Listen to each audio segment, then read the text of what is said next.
Hi, this is Landon from thAutcast.com.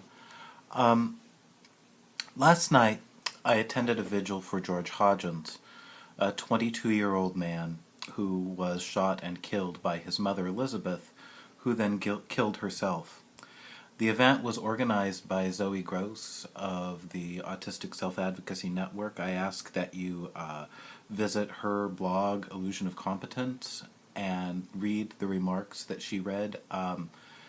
Also read it were some remarks from Cassian of Radical Neurodivergence. And it was very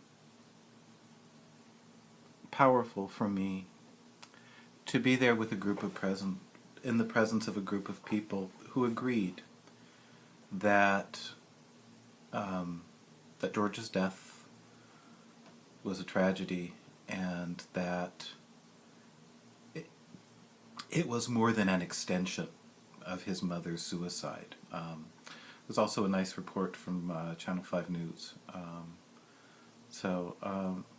And also, on a personal level, my dear Max decided to speak and talked a little bit about what he has learned about the value of autistic people from his experiences with me. He is so dear. I am so fortunate to have him in my life. Anyway, okay, but and so dear Max this morning calls me and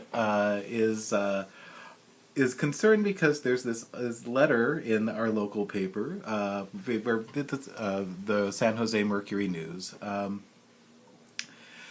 this letter is it makes me so upset for a couple of reasons.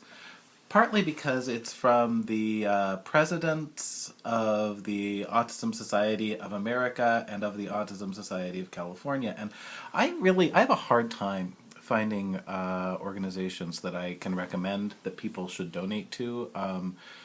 Don't give Autism Speaks your money, ever. I don't think the Autism Science Foundation has done a great job of being deserving of your money. I can recommend the Autistic Self-Advocacy Network, but there are people who really don't see that as being appropriate for their needs. People who have kids don't necessarily see that as addressing their needs. So usually I say, well, the Autism Society of America, because I think it varies tremendously from chapter to chapter, and I think that they do some very nice work. But I'm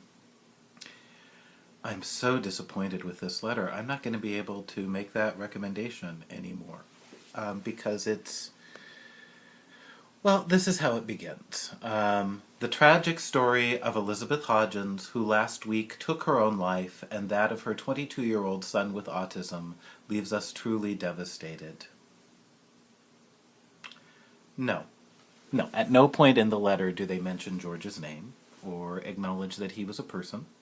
George is of interest only because he was a problem for his mother, and because they can use him to draw attention to a social issue they would like to draw attention to. You can't give money to an organization where two presidents sign off on a letter about the death of an autistic person that doesn't even mention that person's name. Anyway, okay, so that's the first sentence, just doesn't mention his name, and it's the tragic story of Elizabeth Hodgins.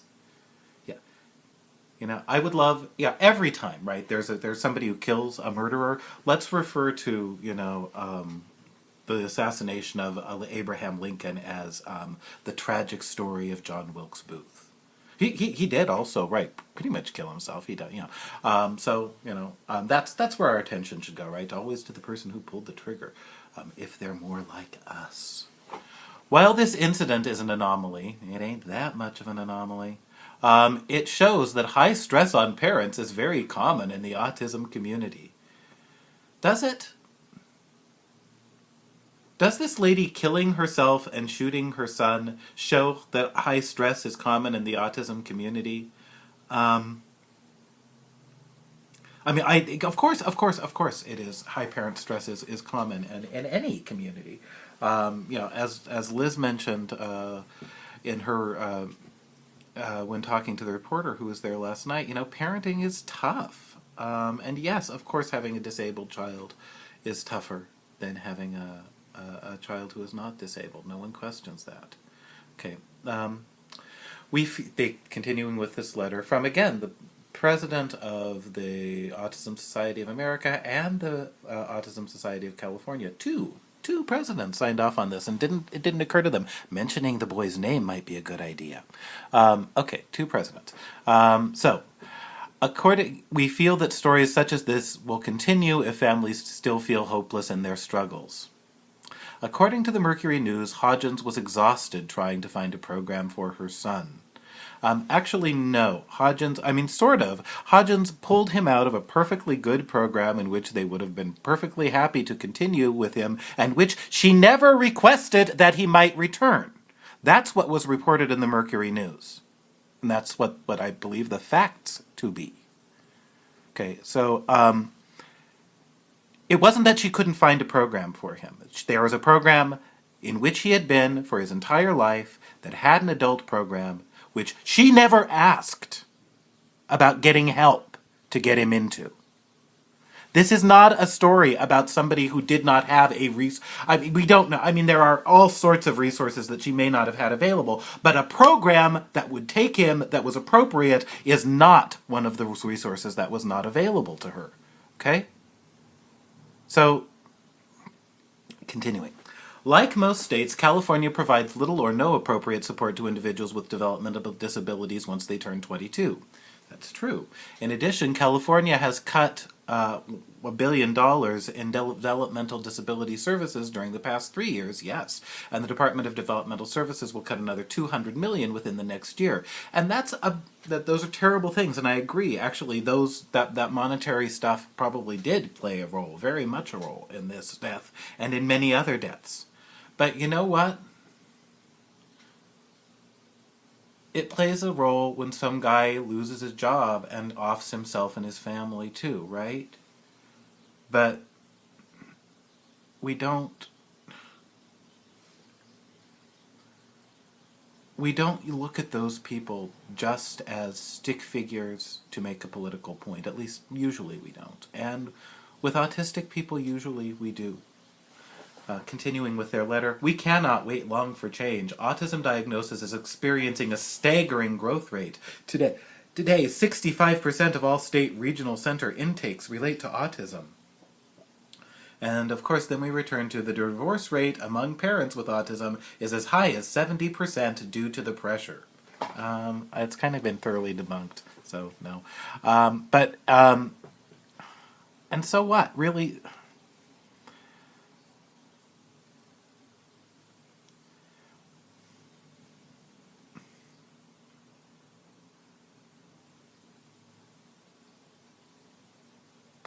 It's very difficult for people on the outside to differentiate between organizations that support autistic people and organizations that support their families. I had previously thought that the Autism Society of America was an organization that supported both, or at least was not hostile to the interests of autistic people. This letter is hostile to the idea of autistic people being treated as fully human, as full citizens. So please don't donate to the Autism Society of America. Sorry.